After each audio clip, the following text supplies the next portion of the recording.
খেসারির ডালের বড়া মুখে পড়তেই মনে পড়ে যায় সেই ছোট্টবেলার স্মৃতি, সেই রমজান মাস। খেসারির ডালের বড়া, বুট, মুড়ি, বেগুনি, খেজুর, শরবত, বাস হয়ে গেল ইফতারের আয়োজন। প্রত্যেক বছর রমজান মাস আসে আবার চলেও যায়, কিন্তু থেকে যায় সেই ছোট্টবেলার ভালোবাসার স্মৃতিগুলো। আজকে আমিও খেসারির ডালের বড়া বানাবো, তাই খেসারির ডাল ভিজিয়ে দিয়েছি। আধা ঘন্টা মতো ভিজিয়ে দিয়ে তারপরে আমি এভাবে আধ খেচড়া করে বেটে নিয়েছি। ডালের বড়া খুব মিহি করে পিষলে তা খেতে ভালো লাগে না, বরঞ্চ একটু আদা বাটা করে নিলেই খেতে বেশি মজা লাগে। এখন এক মুঠখানি পেঁয়াজ, মরিচ, লবণ দিয়ে খুব ভালোভাবে পেঁয়াজটা মেখে নিব। খুব ভালোভাবে কষলে পেঁয়াজটা মেখে নিব, যাতে পেঁয়াজটা একদম নরম হয়ে আসে। এরপর ডাল, রসুন আর মরিচের বেটে রাখা মিক্সচারটা অ্যাড করে দিব। তারপরে অ্যাড করে দিব অনেকখানি ধনিয়া পাতা।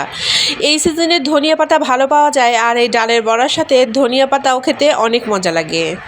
ধনিয়া পাতার সাথে আমি আবারও কিছুটা মরিচ কুচনো অ্যাড করেছি।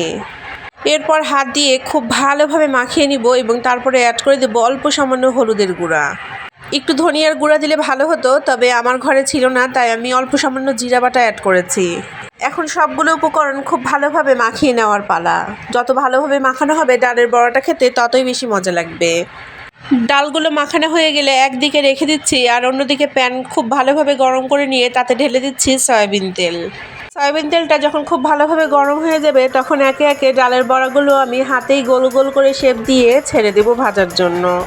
ডালের মধ্যে এমন একটা বাইন্ডিং তৈরি হয় যে এই ডালের বড়াগুলো কখনো খুলে যায় না বা ছেড়ে যায় না। যেভাবে আমি বড়ার শেপ দিয়ে বড়াগুলো ভাজতে দিচ্ছি, ঠিক সেভাবেই বড়াগুলো ভাজা হয়ে যাবে। একে একে আমি সবগুলো বড়াই ছেড়ে দিচ্ছি তেলে ভাজার জন্য। এই মুহূর্তটা আমার খুব ভালো লাগে। চারদিকে ছড়িয়ে থাকে ডালের বড়াগুলো একে একে ভেজে তোলা হয়।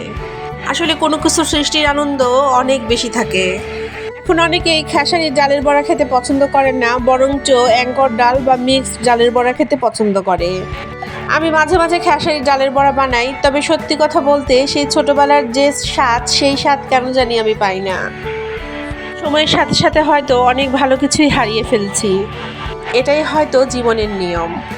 বড়াগুলো একদিক ভাজা হয়ে গেলে আমি উল্টে পাল্টে দিলাম এবং দুই দিক ভেজে এখন আমি উঠিয়ে নিচ্ছি একটি প্লেটে। ডালের বড়ার সবচেয়ে মজার বিষয় আমার লাগে, এটা খুব দ্রুত রান্না হয়ে যায়। আবার ডালের বড়া যেমন স্ন্যাক্স হিসেবে খাওয়া যায়, তেমনি সাদা গরম ভাতের সাথে খেতেও অনেক মজা লাগে। একে একে আমি সব ডালের বড়াগুলো প্লেটে উঠিয়ে রাখছি, আর এখন আমি সার্ভ করব।